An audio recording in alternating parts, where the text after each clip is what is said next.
대만 총통 선거 D-1 전 세계가 주목하고 있다로 뽑아왔습니다. 요게요. 뭐 혹시 관심 없으신 분들은 대만 총통 선거인데 우리나라도 아니고 왜 뭐 이게 뭐 중요해 하시겠지만 지금 전 세계가 주목하고 있다고 해도 과언이 아닙니다. 그리고 주요 뭐 언론사들은 기자들을 다 대만에 보내고 있고요. 내일 세계 안보의 결정적인 변수가 될 대만 총통 선거가 치러집니다. 이 누가 승리하냐에 따라서 중국과 대만 정세 그리고 뭐 기술이나 무역 또 군사 안보의 지형도 급변할 수가 있다는 평가가 나옵니다. 특히 이 대만이 반도체 그 파운드리라고 하죠. 그 수탁 생산의 압도적인 1위를 차지하고 있잖아요. 그래서 우리나라 반도체 산업 이런 산업군에서도 굉장히 주목하고 있습니다. 쉽게 말해 이건데요. 경향신문의 보도로 정리가 잘 돼 있는데 그 전에 분위기를 좀 알 수 있는 사진들도 몇 장 좀 보여드리겠습니다. 중앙일보 이렇게 대만 타이베이 인근 지룽에서 열린 한 유세에서 스마트폰 플래시를 밝힌 젊은 유권자들이 모여서 유권 자들의 어떤 그 퍼포먼스를 벌이고 있는 모습을 볼 수가 있고요. 대만 MZ 세대도 어떻게 표심을 행사하느냐가 관심이고요. 또 이렇게 세 명이 이제 박빙을 벌이고 있는 세 명 후보입니다. 이렇게 동아일보도 오늘 일면에 실었습니다. 친미냐 친중이냐 내일 결판된다. 2030 사로잡은 중도 후보도 추격했는데요. 자, 경향신문 그래픽 보겠습니다. 자세히 좀 설명해 드리고 배경 시직을 잠깐 쌓고 대만으로 연결해 보겠습니다. 총 3명의 후보가 박빙을 벌이고 있습니다. 먼저 집권당 민진당의 라이칭더 후보인데요. 친미 반중 성향으로 뽑히고요. 지금 부총통입니다. 지지율이 뭐 박빙 중에서는 가장 높은 상황이고요. 그리고 또 강력한 라이벌 국민당의 허우유이 친중 성향이고요. 시장 출신이고 경찰청장 출신입니다. 그리고 민중당의 커원저 중립을 표방합니다. 그러니까 아까 두 빅2 후보보다는 조금 지지율은 떨어지지만 약간 새로운 세력으로 떠오르는 그런 것 같고요. 타이베이 시장을 역임했고 외과 의사 출신입니다. 의사가 2명에 시장 1명에 경찰청장 1명, 시장은 2명이죠. 신베이 시장과 타이베이 시장이고요. 그리고 요게 이제 대만도 이제 독립, 통일, 중국 이게 참 큰 이슈인 것 같아요. 그래서 이런 조사가 있는데 일단 대만 국민의 88%는 현상 유지를 원한다고 했는데 그 현상 유지도 잘게 쪼개어 보면 영원히 이대로 현상 유지가 될 거예요. 그러니까 대만과 독립이 분리된 상태로 아니면 일단 결정을 후회하고 지금 상황에서는 현상 유지를 원한다. 나중은 모르겠다. 그리고 독립을 향해 나아가면서 현상주의. 그리고 또 마지막은 통일을 향해 나아가니까 중국과 하나가 되는 걸 나아가지만 지금은 일단 현상 유지하죠. 이렇게 좀 의견이 각각 갈리는 그런 상황입니다. 그래서 요게 또 그 대선 후보들의 빅 이슈 중에 하나고요. 그리고 나머지 이제 4.5%는 지금 독립하자. 가능한 당장 독립하자. 그리고 1.6%는 가능한 당장 통일하자. 중국과 하나가 되자. 이렇게 갈래가 쳐집니다. 자, 그러면 요 정도의 배경 지식을 갖고 바로 세계로 뻗어나가는 저희 뉴스 들어가요. 바로 타이완 현지를 연결해 보겠습니다. 우리말을 아주 잘하는 대만 언론인 양채나오 특파원이 연결돼 있는데요. 제가 화면을 줌으로 연결했고요. 줌이 아니라 저희는 구글 미츠를 쓰죠. 네, 연결돼 있습니다. 자, 양채나오 특파원님 안녕하세요. 네, 안녕하세요. 대만에서 양채호 기자입니다. 네, 양채나오 특파원님 우리말을 너무 잘합니다. 일본어도 잘하고 영어도 잘하시는 걸로 알고 있는데 지금 서울에 있다가 양 특파원님도 네. 투표를 하러 타이베이로 가신 거죠? 네, 제가 2012년 때부터 기자 생활을 시작했습니다. 그 후 지금까지 코로나 팬데믹 시절인 2022년 지방선거를 빼고 그동안 5회의 선거 다 비행기표를 구매해서 귀국해서 투표합니다. 비행기도 비쌌을 텐데 아무튼 대만은 부재자 투표가 없기 때문에 막 해외에 살던 네. 그 교민들 다 한 표를 행사하려고 네. 대만 고국으로 돌아간다는 그런 소식도 보긴 봤습니다. 국민들의 네. 이번 총통 선거에 관심이 많은 것 같은데 지금 현지에서 느낀 현지 분위기 좀 전해주시죠.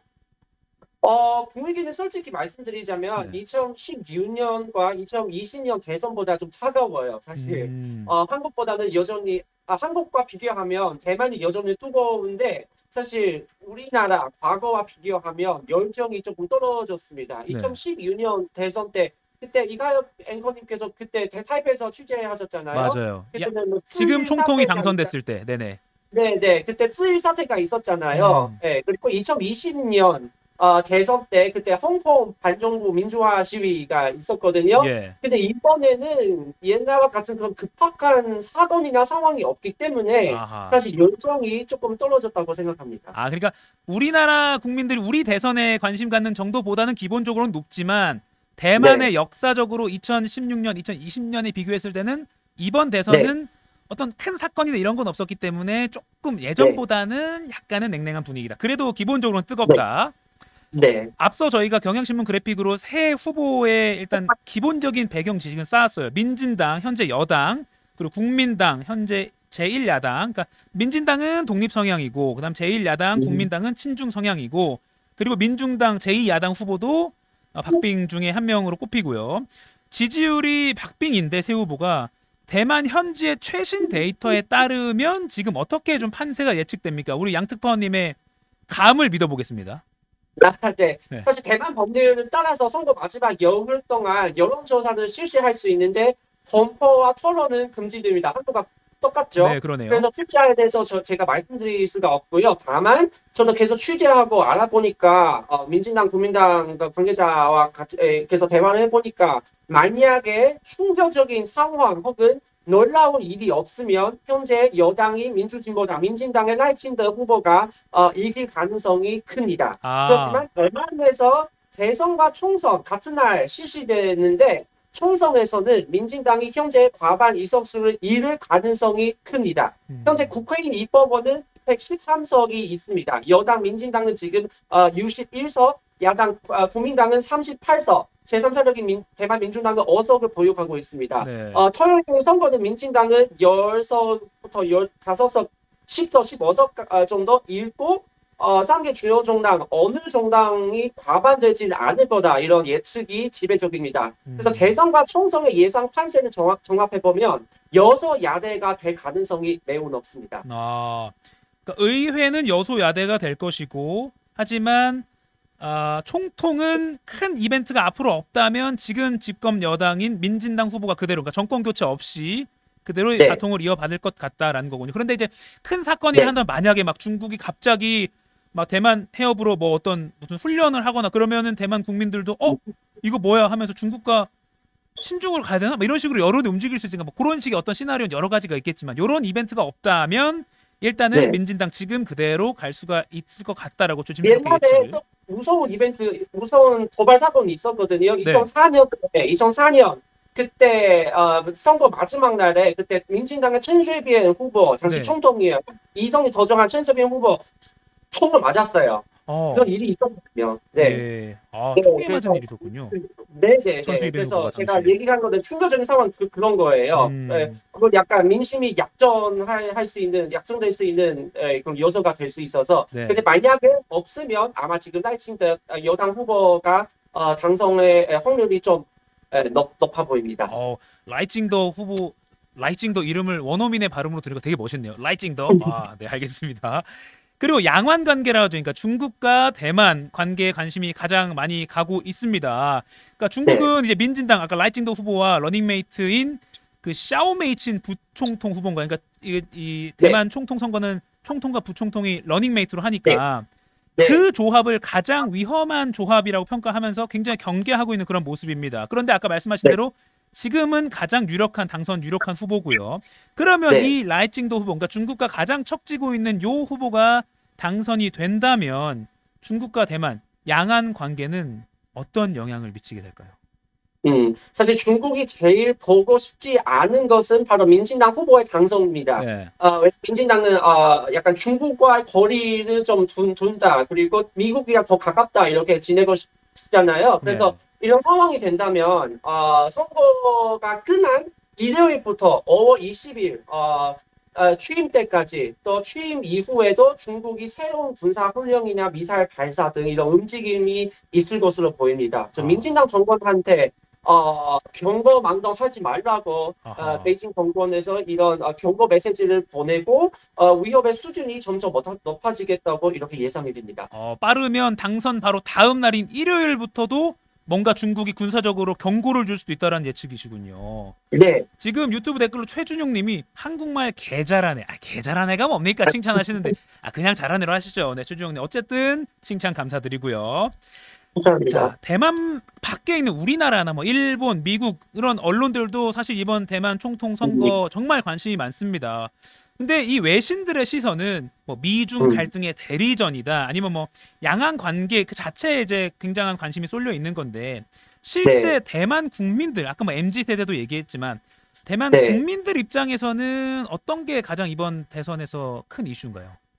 네, 이번 선거 저도 길거리에서 각 당의 지지자 혹은 일반 시민들에게 이렇게 계속 물어보고 있습니다. 네. 물어봤더니 사실 미중 갈등과 양안 관계를 물론 중요한 이슈이지만 네. 자신이한테는 그렇게 크게 관심을 갖고 가는 이슈가 아니라고 합니다. 예. 심지어 매번 이런 이슈만 강조된 게 보면서 매우 지친다고 합니다. 좀 미중 대립이나 양안 관계보다 오히려 민생 경제나 자기의 삶, 자기의 일에 대해서, 자기의 생활에 대해서 오히려 신경을 더 많이 써 보입니다. 좀 방금 말씀드린 것처럼 이번 선거는 과거 두 번 선거와 달리 완전 중국과 연관된 건 급박한 상황, 뭐 쯔위 사태 혹은 홍보 민주화 시위 그런 거 없으니까, 이럴 때는 유권자들은 오히려 민생 경제에 대해서 더 많이 생각하게 만들 것입니다. 근데 이 8년 동안 차이잉원 총통, 민진당 정부에 대한 경제 발전의 그 평가도 엇갈려요, 사실. 네. 그리고 사람들은 마인주 총통이 집권한 8년보다, 과거 국민당 마인주 총통 집권한 8년보다 차이잉원 총통이 집권한 8년 동안 대만의 뭐 임금 초우 상황, 최저임금 이런 거는 훨씬 많이 올라갔고 또 경제 성장률과 국민 평균 소득, 뭐 GDP 이런 거 한국과 일본을 넘어가서 초보했잖아요. 네. 굉장히 전성과를 만들었다고 금전적으로 평가하는 분들이 있습니다. 하지만 부정적으로 보는 시각도 만만치 않고요. 특히 실직 소득을 따져보면 대만의 임금 수준이 여전히 낮은 편입니다. 네. 근데 집값이 한국이랑 비슷한 수준입니다. 집값. 네, 그래서 많은 사람들, 특히 젊은 층이 아직 힘들게 살고 있다는 것은 사실입니다. 정부 측은 정부과 외신들이 계속 강조해온 차이원 정부의 경제 성과를 봤더니 실감이 안 되고 자랑을 이거를 계속 강조한 거 보니까 더 분노한 분들도 만만치 않습니다. 특히 서비스 산업, 자영업자들은 코로나 팬데믹 동안 받은 충격이 그 여파가 아직 남아 있습니다. 많은 자영업자한테 물어봤더니 팬데믹 끝난 지 지금 거의 1년 반 정도 지냈잖아요. 장사 혹은 뭐 수익이 따져보면 코로나 이전에 70%밖에 안 된다고 이렇게 얘기해서 100만 원 벌던 게 70만 원밖에 못 번다. 네, 70%밖에 안 된다고 이렇게 해서 회복세가 생각보다 느린다고 합니다. 이런 경제 요소들은 투표 때 유권자들의 투표 의향에 영향이 있는 것으로 보입니다. 또 한 가지 중요한 이유가 있거든요. 민진당이 8년 동안 집권해왔잖아요. 아무리 잘해도 사실 각 연령층에 어느 정도 신선감을 원합니다. 특히 젊은 층에 이런 느낌이 더 강렬합니다. 정권 교체 몇 번을 경험한 중장년층보다 현재 20대 젊은 층은 정치를 참여하기 시작했을 때부터 이미 민진당이 장기 집권한 상태죠. 그렇죠. 그래서 피로감이 느껴요. 현 상황에 대한 불만이 있거든요. 이런 상황 때문에 사실 민진당에게는 좀 불리하고 오히려 제3세력으로 자칭한 민진당과 국민당을 동시 비판한 대만 민중당 클린저 후보, 약간 대만판의 안철수라고 보시면 됩니다. 그러니까 외과 의사 출신이고. 클린저 후보의 열풍이 불거집니다. 원래 20, 30대 유권자들은 옛날에 다 민진당의 핵심 지지층이었는데 이번에는 이 20, 30대 그 젊은 연령층의 유권자들은 다 클린저 후보로 대거 지지해서 선거에 큰 변수가 생깁니다. 지금 마침 유튜브 댓글로 사자가 온다님이 대만 세대별 인식과 지지가 궁금합니다 하셨는데 그 답이 된 것 같아요. 그러니까 제가 정리를 하면 지금 뭐 대학생 이런 분들은 태어날 때부터 우리 총통은 민진당 총통이네라고 생각하면서 자라왔기 때문에 이제 내가 표를 던질 수 있을 때는 민진당 좀 필요한데 좀 바꿔볼까 이런 생각을 하면서 이제 이번에 투표를 참여할 수 있다. 네, 맞습니다. 이렇게 사실은 대만 정치까지 관심을 안 가져도 우리 삶에 어떻게 보면 뭐 괜찮을 수 있는데 이렇게 좀 공부를 해나가니까 뭔가 지적인 만족감도 들고 아주 괜찮은 것 같습니다. 그 오지 기타님께서 역시 민생 경제가 제일 중요하죠. 그러니까요. 코로나 직격탄은 대만이든 네, 우리나라든 그 자영업자들한테 정말 힘든 시기였습니다. 자, 그러면 그렇습니다. 중국이 선거를 앞두고 군사적 압박을 가하기도 했습니다. 그 위성 네, 뭐 실험도 했었고요. 그걸 또 미사일이라고 해가지고 뭐 그런 논란도 있긴 했는데 아무튼 그건 차치하고 중국의 네. 움직임이 이번 선거 여론에 얼마나 큰 영향을 미쳤나. 당연히 중국은 뭔가 뭐 컨트롤을 해보고 싶어하는 그런 게 있잖아요. 근데 네. 실제로 대만 국민들이 이런 중국의 움직임에 이번 선거 국면에서 촉각을 곤두세우고 있나요? 어떻습니까? 사실 큰 영향을 미치지 않다고 봅니다. 중국의 군사 압박이나 위협은 이번 선거뿐만 아니라 96년 총동 직선 실시 이래 계속 있습니다. 음, 그래서 친중하고 중국에 우호한 국민당이 집권했을 때도 네, 중국은 여전히 그 대륙의 그 해안 영안 지역에 대만을 향해서 미사일을 배치했습니다. 네, 배치하고 있습니다. 사실 남북한의 상황과 매우 비슷하죠. 북한의 압박, 위협이 계속 있잖아요. 네, 그리고 외신의 기사, 외신들의 시선으로 보면 기사나 보도를 볼 때, 너무 무섭다. 그 전쟁이 일어나지 않을까 싶은데, 근데 대다수 한국 국민들은 다 익숙하잖아요. 네. 또 대만도 마찬가지입니다. 그래서 사람들이 거의 신경을 안 씁니다. 음, 지난번 홍콩 민주화 시위와 같은 그런 긴박하고 위급한 상황이 없으면 사실 네, 보통 사람들이 크게 생각하지 않고요. 음, 그리고 중국과 지금 아마 알 겁니다. 선거 때 대규모의 그런 압박 움직임이 있으면 오히려 선거에 대한 부정적인 효과, 악영향이 미칠 겁니다. 그래서 아하, 이번에도 중국의 태도를 보면 비교적으로 조용하죠. 아, 물론 중국의 위협은 여전히 존재하고 대부분 대만 사람들은 형상황 유지, 아까 말씀하신 형상황 유지를 원하고 통일을 하고 싶지 않습니다. 네. 근데 이번에는 중국도 상대적으로 조용하니까 해보니까 대만 사람들은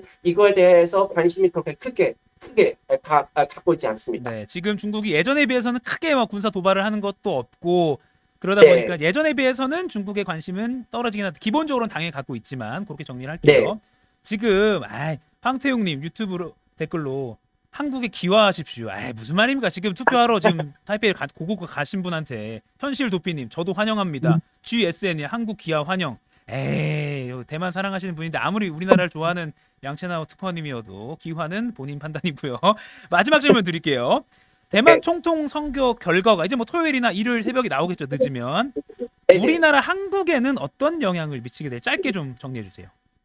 네. 지금 유력한 후보는 라이칭더 후보는 친미 반중의 노선을 이렇게 제시하잖아요. 네. 사실 어느 정도 윤석열 지금 한국 대통령의 노선이랑 비슷해요. 그래서 음. 라이칭더 후보가 당선되면 미국과 더 가깝고 중국과 어느 정도의 거리를 유지하고 있으니까 윤석열 대통령 지금 하고 있는 그 한미일 동맹 강화 이런 네. 관계 강화와 어느 정도 공감대가 있거든요. 네. 네.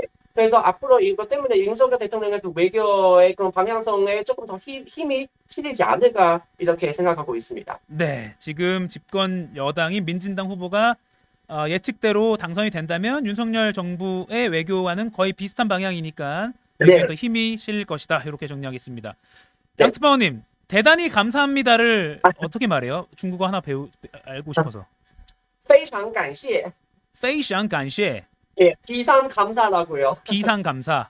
네, 네, 非常感谢 네, 여러분 같이 지금 유튜브 보시면 따라하세요. 非常感谢 고맙습니다. 양특파님 조심히 투표하시고 또 우리나라 서울로 잘 돌아오세요. 네, 네, 바이바이. 감사합니다. 네, 非常感谢 바이바이. 네, 非常감사까지 여러분 잘 배워봤습니다.